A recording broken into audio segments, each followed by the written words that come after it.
الرحمن الرحیم نحمد و نصلی علی رسول الکریم۔ کچھ سوالات لوگوں کے ذہن میں رہتے ہیں نماز کے تعلق سے۔ زیادہ تر لوگوں کے ذہن میں نماز کے بارے میں سوالات رہتے ہیں کیونکہ لوگ زیادہ نماز ہی پڑھتے ہیں۔ وہ عمل جو ہر وقت پیش آ رہا ہے، دن میں کئی بار ہوتا ہے، وہ نماز کا عمل ہے۔ ایک ضروری مسئلہ جس کے بارے میں لوگ بہت پوچھتے ہیں وہ یہ کہ جب امام کے پیچھے نماز پڑھ رہے ہیں، یعنی مقتدی ہے انسان، امام کے پیچھے نماز جماعت سے پڑھ رہا ہے، اور اس مقتدی سے، امام کے پیچھے پڑھنے والے شخص سے کوئی ایسی غلطی ہو جاتی ہے نماز میں جسے سجدہ سہو لازم ہوتا ہے، یعنی اگر وہ الگ سے نماز پڑھتا اور اس سے وہ غلطی ہوتی تو سجدہ سہو اس پر لازم ہوتا۔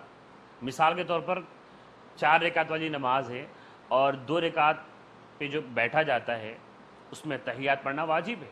اگر کوئی بھولے سے تحیات نہ پڑھے تو اسے سجدہ سہو کرنا پڑے گا آخر میں۔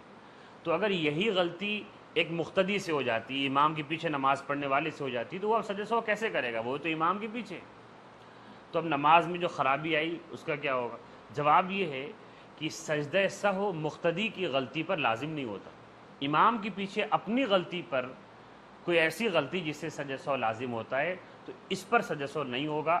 امام کی نماز صحیح تو اس کی بھی نماز صحیح، اس کو اب سجدہ سہو نہیں کرنا ہے۔ دوسرا مسئلہ ہے جو تقریباً ہر مسجد کا ہے کہ کچھ امام ایسے ہوتے ہیں جو فرض نماز کے بعد جہری دعا مانگتے ہیں، تیز آواز سے دعا مانگتے ہیں، اور اس کے ساتھ یہ بھی کرتے ہیں کہ جو مقتدی حضرات ہوتے ہیں جب تک امام دعا پوری نہ کر لے وہ بھی دعا میں لگے رہتے ہیں، نہ چاہتے ہوئے بھی دعا میں شریک رہتے ہیں، جب تک امام دعا ختم نہ کر لے یہ بھی دعا مانگتے رہتے ہیں، جب امام دعا ختم کرتا ہے تو یہ دعا ختم کرتے ہیں۔